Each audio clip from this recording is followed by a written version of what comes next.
Good morning, everyone. It's a great pleasure for me to, on behalf of the government of Indonesia, to deliver this keynote speech at this very important event. Yeah, I'd like to congratulate Department of Foreign Affairs and Trade. Yeah, I don't really like to use the abbreviations. They doesn't sound very friendly to some, probably. Also, the Australian WASH Reference Group and the International Water Center for excellent arrangements of this conference and for the hospitality. I believe that every one of us is really enjoying this conference so far. And this is a very, very special occasion for me. So that's why I put on one of my favorite batik shirt. How do you like this? Thank you. Well, and it works. Yeah, I purposely put this on to help as a visual distraction, probably. So just in case there would be so many inaccuracy in my presentations. Okay, so as requested by the organizer, I will share with you our bold commitments in trying against all odds to achieve universal access in water and sanitation by end of 2019, or let's probably safe to say by 2020. I will start with a brief story of Indonesian universal access, what we think about it, what we mean by that, and then the reasoning behind Indonesia's universal access, why we believe we need to achieve that a little sooner than SDG. And then what are the alternative options that government of Indonesia has up to this moment. And then I will also share with you the current policy discussions at the national level on future directions of sanitation development in the country that would possibly be of relevance as well to others. So why universal access? This is something that we have been using like a jargon. In our 2015-19 midterm development plan, we clearly put universal access target for Watsan sector as 100, 0, 100. What this means? Basically, a 100% access for water, 0% of slum areas without slum elevation program, and 100% access of sanitations. It's not too ambitious, isn't it?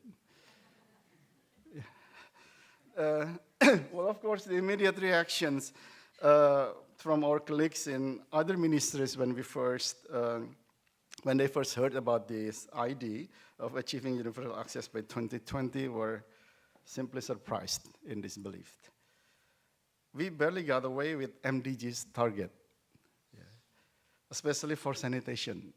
The target was 62.4, if I'm not mistaken. And then as per first quarter of 2015, we managed to reach 62.14. So have we missed the target? I'd rather think, no, we haven't. Let's see until the data of the very end of 2015. Because, we barely got away with MDG targets, and especially for sanitation, and now we're trying to aim at something that is unimaginable for any developing countries. Even SDG's target is not set with that level of optimism. And the debate had been exactly like we had yesterday, late afternoon. Is universal access achievable or just impossible? But I know a guy who can inspire us. Maybe you remember him?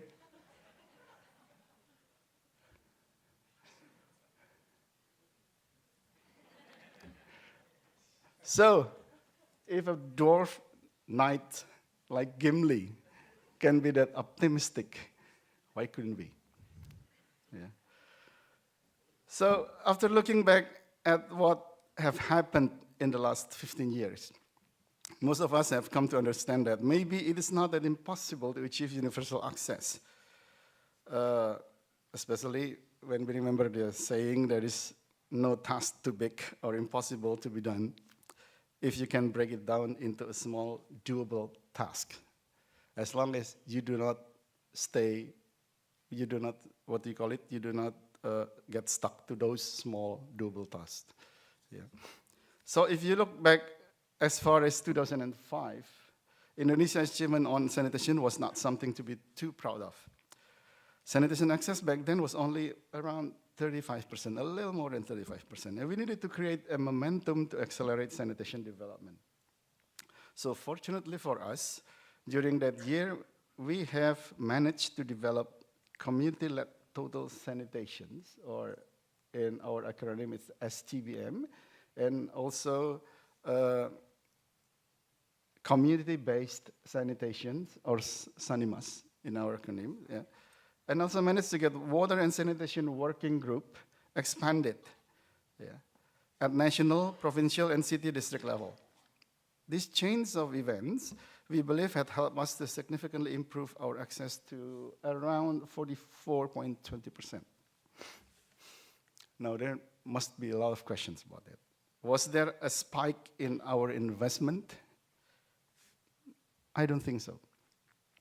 But for sure, there was a period when we first seriously shifted from top-down sanitation development to community-based or demand-responsive sanitation program.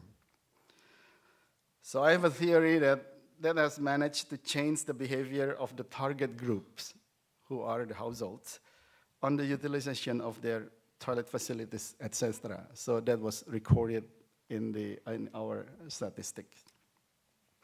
Our second leverage was created in 2006 when the National Watson Working Group developed a program called Indonesia Sanitation Sector Development Program, thanks to WSP and Dutch government for the support, where we started to redefine our sanitation, how sanitation development should be done, yeah, through good planning.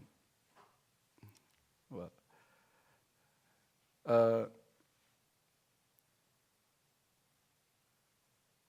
I remember correctly, the jargon that we used was, it's not the money, it's a good planning.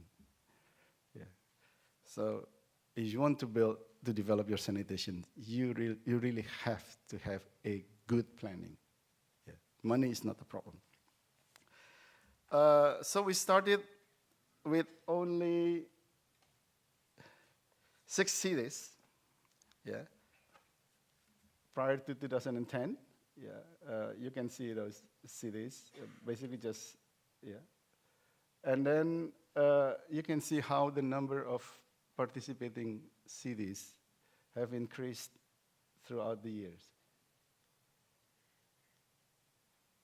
Yeah, those are the numbers of participating cities in each of the provinces. Yeah. So, and now we have 465 cities participating. This has been the fastest growing non-compulsory national program. Yeah. It is a demand-responsive program. We even require cities willing to participate with several preconditions that they need to meet before joining into the program. Those would include establishment of water and sanitation working group at the city level, and then that the mayor will have to commit to provide the supporting funding for that working groups to put together the city sanitation strategy, and also the political commitment to increase local government budget. So this is what happened in 2015. Just a little more, yeah. And this is on the very latest update on that. So it's been impressive. Yeah. So SDP 1 and 2 together with full-scale implementation of that community-based sanitations and community-led total sanitations and the establishment of, we call it ACOPSI. Yeah. It's a city alliance for sanitations. In 2009, had boosted up our access coverage up to around 55.54% in 2010. Or this is the total coverage. If we just look at the urban sanitation coverage, this is the figures that we've been able to achieve by 2010. It's close to 73%. And now, talking about that ACOPSI, the Alliance, City Alliance for Sanitations, it is a group of mayors and district heads organizing themselves specifically devoted for sanitation development, and whose memberships are strictly limited to mayors and district heads of cities and districts that have completed their city sanitation strategies. No influence from central government whatsoever. It is their own full initiative. And one of the 6 founding members of ACOPSI was the mayor of city of Solo,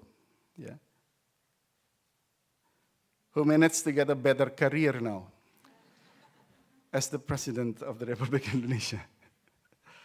So this is what we always jokingly said to our fellow sanitation, sanitation fellows back in the country, that if you're really serious about sanitation, you may one day become the president. There is an evidence to that. So as the momentum increases, we reach out to other sectors that might support us even more. So we managed to get the education sector that has, by law, 20% allocation of the national budget to join forces. We initiated school sanitation together with UNICEF, with the program called Wash to School. This is when first we initiated Wash for School. We also tried to position our regular national events, which is called the National Water and Sanitation Conference, as strategic as possible, which then proved to be very useful in getting the president's attention. This time, our sanitation program that was called Accelerated Sanitation Development Program, or PPSP in our acronym, was officially adopted as the national program. So MDGs were definitely one of our strategic leverage to go all out with sanitations. With all these efforts, we managed to reach 62.14% access in 2015. Well, to be more exact, first quarter of 2015. So just a headline below MDG target. So we look back and think, well, that's not impossible, so why don't we go full throttle into 100%? So lucky for us, the long-term development planning, we have 25-year development planning, has a very clear mandate that by 2019, at the end of 2019, we have to be able to settle for our basic services, including sanitation. This means 100% for sanitation, or in our, we think more like as long as there is no one practicing open defecations by then. So to do this political commitment only will not be sufficient. We need to have sanitation and water to also get the highest possible priority in our development. So with a little bit of struggling here and there, in 2016, water, sanitation, and public housing, actually all under the portfolio of my office, have officially become national priority.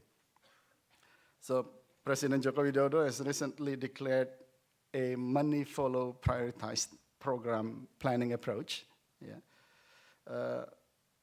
And water and sanitation are among 7 priority programs, meaning that more budget allocation will be available to accelerate development of these 2 sectors. This is the highest achievement in our focuses so far. This is why we need to capitalize on this even more. So this is what we think about achieving universal access in sanitation. A little different, actually, as compared to the SDG. On top, this is our situation back in last year, 2015. The green one is what we call improved sanitation, or safely managed sanitation. The yellow one is just the basic, as per the JMP definitions. And the gray one is those without access. So still 26.58% of our people has no access to adequate sanitations. Yeah. And this is our target by the end of 2016. When we say 100% or universal access in sanitation, actually it means that no one would be practicing ODF by then, no one, yeah. But maybe not everyone will enjoy access to safely managed sanitations as yet. So we have the famous 85-15% compositions by 2019 that we would like to have at least 85% of our population get a sanitation services as according to the service standard. And we can still let 15% of those, especially in the very remote rural areas, yeah, to have just the very basic sanitation facilities.